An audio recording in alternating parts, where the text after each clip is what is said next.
Subscribe now and press the bell icon. Never miss an update. नमस्कार साथियों, स्वागत करता हूं सबका इस YouTube चैनल पर जिसका नाम है स्टडी विद पीएन लोधा। मित्रों, हिंदी शिक्षण टेस्ट नंबर 22 आज आपके लिए लेकर आया हूं 1000 प्रश्नों की श्रृंखला में। शानदार प्रश्न यहां पर देखने को मिलेंगे और महत्वपूर्ण सूचना है कि कल आपके मेगा टेस्ट है, सुबह 8 बजे समय रहेगा मेगा टेस्ट का साथियों, तो ज़रूर अटेंड करना। सुबह 8 बजे आपके L1 का भी टेस्ट है, आपके L2 SST वालों का भी टेस्ट है पूरे सिलेबस से, और आपके L2 जो साइंस मैथ वाले हैं उनका भी टेस्ट है पूरे सिलेबस से। सभी तीनों ही टेस्टों में आपको 150 प्रश्न दिए जाएंगे, वही जो आपके रीट के पेपर में 150 प्रश्न आते हैं संपूर्ण सिलेबस से, बिल्कुल सिलेबस के अकॉर्डिंग ही 150 प्रश्न रहेंगे। तो कल सुबह 8 बजे तैयार रहिएगा साथियों, आपके लिए वापस मेगा टेस्ट नंबर 3 लेकर आ रहा हूँ। बिल्कुल शुरू करते हैं इस वीडियो को मित्रों। आपका प्रथम प्रश्न इसमें है, लेकिन उससे पहले एक छोटी सी बात बताना चाहूँगा कि अगर आप वाकई रीट की तैयारी अच्छी करना चाहते हो, निःशुल्क और सर्वश्रेष्ठ तैयारी करना चाहते हो, तो आप हमारे चैनल को सब्सक्राइब कर ले, क्योंकि मैं लगभग यूँ मान के चलिए कि रीट की तैयारी पिछले 8 से 9 महीनों से करवा रहा हूँ इस चैनल पर, और जो शुरू से जुड़े हुए हैं आप उनसे पर्सनली पूछ सकते हो कि उनको कितना फ़ायदा इस चैनल से हुआ है, ये कितना नुकसान हुआ है, जो भी आप उनसे पूछ सकते हो, मैं खुद बताऊंगा, उससे कुछ मतलब नहीं निकलेगा। तो आप पहला प्रश्न है साथियों, कौन सी विधि मेकाले पद्धति पर आधारित है? व्याकरण विधि, प्रश्नोत्तर विधि, भंडारकर विधि और भाष्य विधि। बिल्कुल यूनिक प्रश्न देखने को मिलेंगे आपको यहाँ पर। बताइए मेकाले पद्धति पर आधारित कौन सी विधि है मित्रों? आपका प्रथम प्रश्न में सही आंसर है भंडारकर विधि। जो भंडारकर विधि है ये मेकाले पद्धति पर आधारित है, तो तीसरा विकल्प आपका सही रहेगा इसमें। मोस्ट इंपोर्टेंट क्वेश्चन है, इसको आपको लिख लेना है अगर याद नहीं है तो। नेक्स्ट प्रश्न नंबर 2, व्याकरण अनुवाद विधि का दूसरा नाम है भंडारकर विधि, प्रश्नोत्तर विधि, वाद विवाद विधि और व्याख्या विधि। तो मित्रों, जो पहला प्रश्न था उसी से रिलेटेड ये भी प्रश्न है। व्याकरण अनुवाद विधि का दूसरा नाम ही भंडारकर विधि है, मतलब भंडारकर विधि को अन्य एक और किस नाम से जाना जाता है? व्याकरण अनुवाद विधि के नाम से जाना जाता है। यहाँ पर प्रथम विकल्प सही है। नेक्स्ट प्रश्न नंबर 3, प्रत्यक्ष विधि से संबंधित नहीं है। प्रत्यक्ष विधि का आप सभी ने नाम सुन रखा होगा। कौन सा कथन संबंधित नहीं है इससे? कि इस विधि के अंतर्गत मातृभाषा का प्रयोग होता है, इस विधि में सहायक सामग्री का प्रयोग होता है, प्राथमिक कक्षाओं में यह उपयोगी विधि है, इस विधि के प्रवर्तक वीपी बोकिल महोदय हैं। तो राइट आंसर बताइए, प्रत्यक्ष विधि से संबंधित क्या नहीं है मित्रों? प्रत्यक्ष विधि में मातृभाषा का प्रयोग वर्जित होता है, प्रयोग नहीं होता है, प्रयोग वर्जित होता है। मतलब आप उसमें जो प्रत्यक्ष विधि होती है उसमें मातृभाषा का प्रयोग नहीं कर सकते हो, इसलिए प्रथम विकल्प आपका सही रहेगा।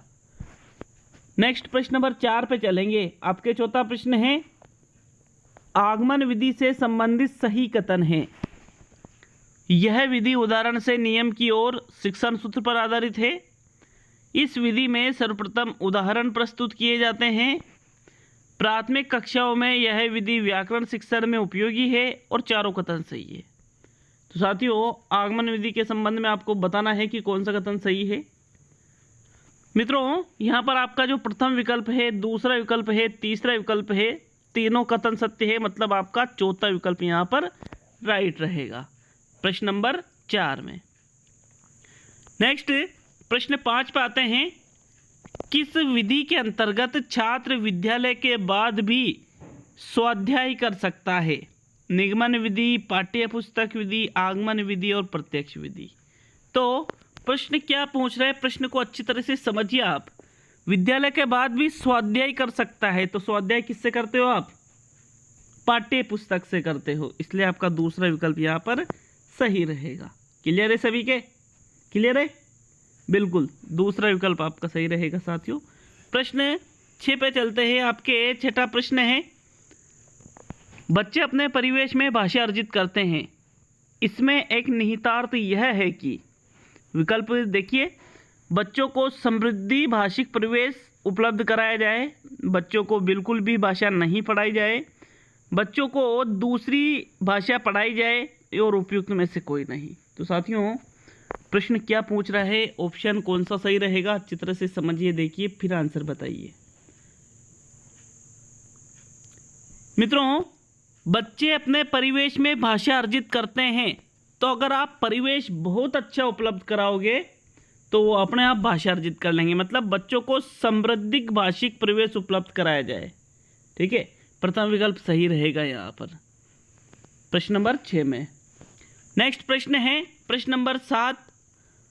भाषा कौशलों के प्रक्रम में सबसे पहला कौशल आता है वाचन या पठन, लेखन, भाषण और श्रवण। तो यहाँ पर तो आप बिल्कुल राइट आंसर बता चुके हो सभी। श्रवण कौशल सबसे पहले आता है, आधार कौशल भी कहलाता है साथियों, चारों कौशलों का ये। ठीक है, नेक्स्ट प्रश्न नंबर 8 पे चलते हैं। भाषण कौशलों में सबसे कठिन कौशल है पठन, लेखन, श्रवण और भाषण। तो चारों भाषाई कौशलों में सबसे कठिन कौशल माना जाता है लेखन कौशल को। विकल्प सेकंड सही रहेगा साथियों प्रश्न नंबर 8 में। नेक्स्ट प्रश्न देखेंगे प्रश्न नंबर 9। आपके 9वां प्रश्न है वस्तुनिष्ठ प्रश्नों की विशेषता नहीं है, इंपॉर्टेंट क्वेश्चन है, समझ पर आधारित है। तो जो विशेषता वस्तुनिष्ठ प्रश्नों की नहीं है वो आपको बतानी है मित्रों। विकल्प 1 है आपका, यह प्रश्न विश्वसनीयता पर आधारित हैं। इसके 2 भेद होते हैं, एक तो होता है प्रत्याभिज्ञान और एक होता है प्रत्यस्मरण। विकल्प 3 है वस्तुनिष्ठ प्रश्नों में बालकों की सोचने की तर्क बुद्धि एवं स्मरण शक्ति का विकास होता है। और चौथा विकल्प है इनमें से कोई नहीं। तो साथियों यहाँ पर वस्तुनिष्ठ प्रश्नों की विशेषता नहीं है, तीसरा विकल्प। देखिए कैसे कि जो वस्तुनिष्ठ प्रश्न होते हैं उसमें तर्क बुद्धि स्मरण शक्ति ये तो निबंधात्मक प्रश्नों से होता है, ऐसा वस्तुनिष्ठ प्रश्नों से थोड़ी होता है। उसमें तो याद है तो याद है, नहीं तो कोई बात नहीं। इसलिए साथियों तीसरा विकल्प आपका सही रहेगा प्रश्न नंबर 9 में। नेक्स्ट प्रश्न नंबर 10 पे चलते हैं। उपचारात्मक शिक्षण का उद्देश्य नहीं है, जो उपचारात्मक शिक्षण का उद्देश्य नहीं है उस पर टिक करना है आपको।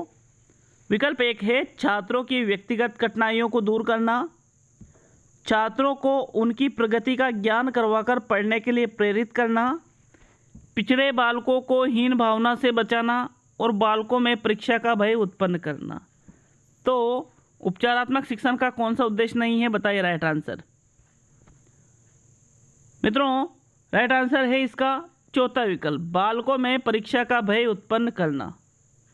ऐसा ये उपचारात्मक शिक्षण का कोई उद्देश्य नहीं होता है।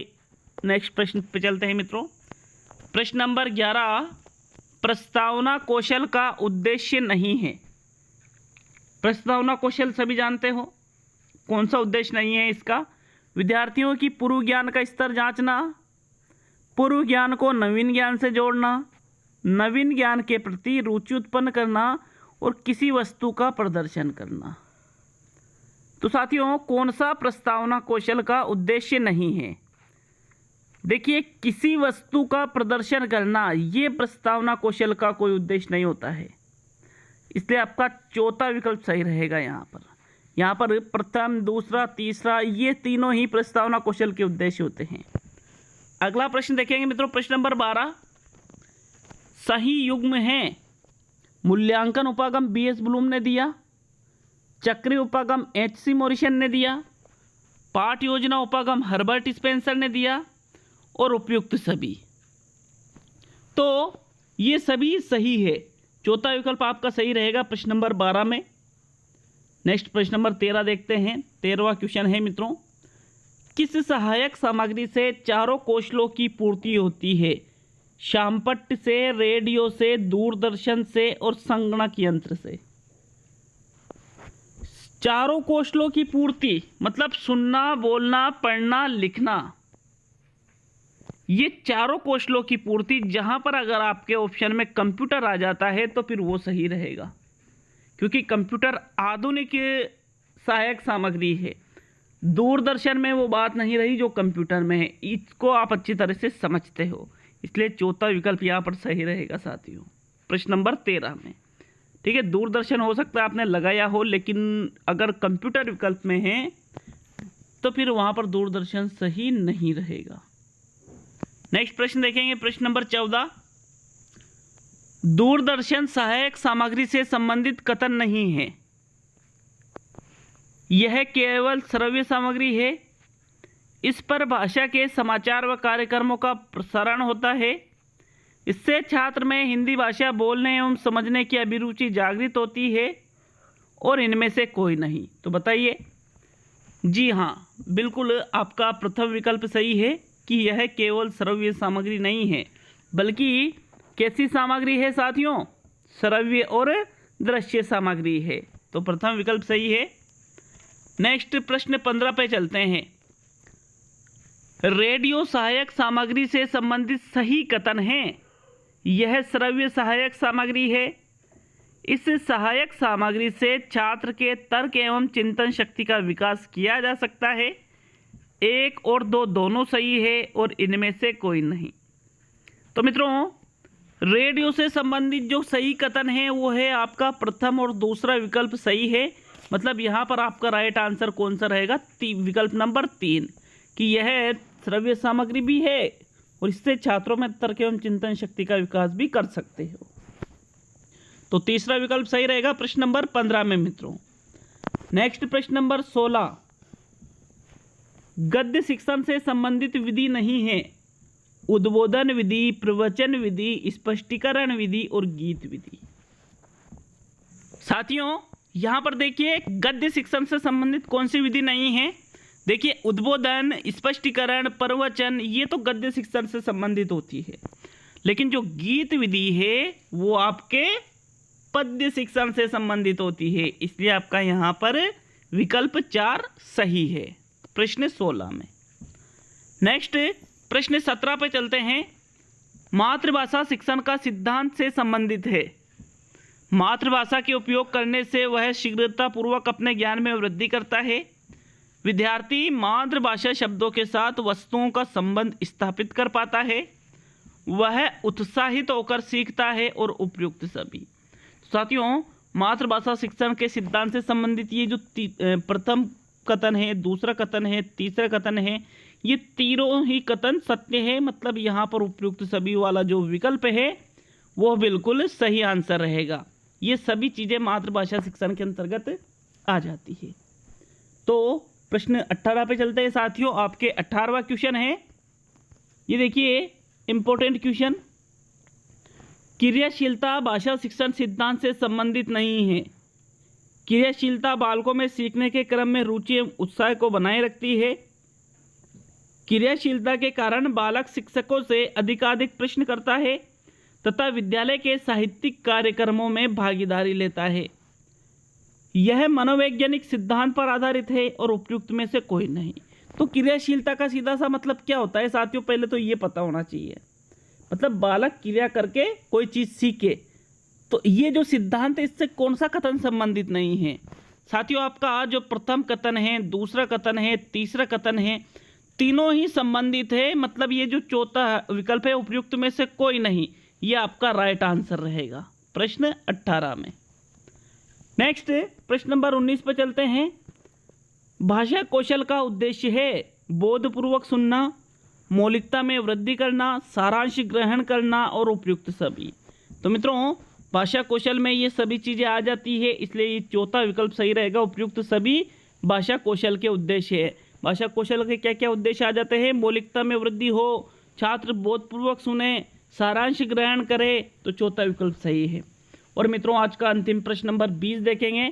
साथियों, वीडियो को लाइक शेयर करना नहीं भूले। बिल्कुल आपका जो काम है वो आपका अपना छोटा सा काम करके जाए। मैं अपना काम कर रहा हूँ, मेहनत कर रहा हूँ, लेकिन आपको क्या करना है? एक छोटा सा लाइक, सब्सक्राइब और शेयर करना है वीडियो को। तो बिल्कुल उंगली का सही प्रयोग करके सब्सक्राइब बटन जरूर दबाएं।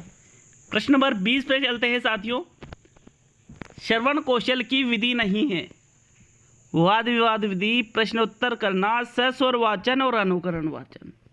तो श्रवण कौशल की कौन सी विधि नहीं है?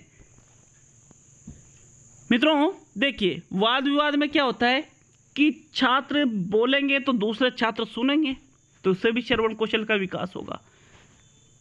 प्रश्नोत्तर करना, प्रश्नोत्तर मतलब जिसे अध्यापक प्रश्न पूछ रहे हैं, छात्र प्रश्न उत्तर बता रहे हैं, ऐसे कुछ कोई। देखिए, सस्वर वाचन किया जाता है तो वहाँ पर भी श्रवण कौशल का विकास होता है। वाद विवाद में भी श्रवण कौशल का विकास होता है, प्रश्नोत्तर में भी श्रवण कौशल का विकास होता है। लेकिन जो अनुकरण विधि है इसमें श्रवण कौशल का विकास नहीं होता है, क्योंकि अनुकरण में क्या होता है कि छात्र पढ़ते हैं अनुकरण विधि के माध्यम से, तो यहाँ पर हो सकता है वो मौन वाचन कर रहे हो। तो साथियों, इसलिए यहाँ पर आपका चौथा विकल्प सही रहेगा, श्रवण कौशल की ये विधि नहीं है। तो आपके ये 20 क्वेश्चन थे। किसी पे प्रश्न पर अगर आपको डाउट हो तो बिल्कुल कमेंट करके जाए साथियों, हम उसका संशोधन उत्तर करेंगे या फिर आपका कन्फ्यूजन दूर पूरा करने की कोशिश करेंगे। तो मिलते हैं अगले वीडियो में। कल के लिए तैयार है ना, सुबह 8 बजे मेगा टेस्ट है तीनों के लिए मतलब लेवल 1 और लेवल 2। अब आप कहोगे कि ये तो 2 व्यू है, लेवल 2 में 2 है, SST और साइंस मैथ वाले। तैयार है ना सुबह 8 बजे। मिलते हैं अगले वीडियो में। बहुत बहुत धन्यवाद।